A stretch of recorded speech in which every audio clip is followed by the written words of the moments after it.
Etime vive ustarın, etime soğustar hastarın, etim yaka yüreğin isterin, ederken asasların taptalın, oçağa minik isten serenen, arada dönütür Rabbin ayağım, yağaç beğenen, eygin günümü diyen atıyağım.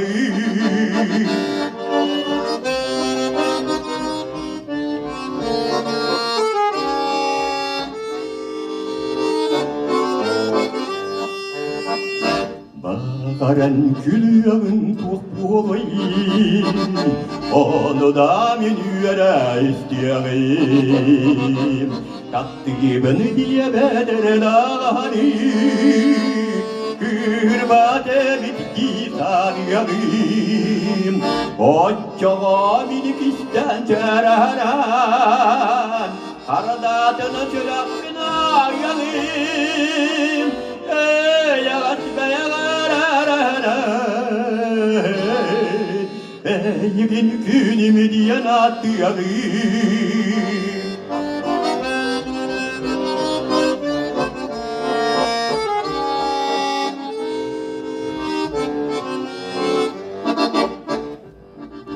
Aksın yıtımına tünügen, ataran orgoyduk kamtıyağım.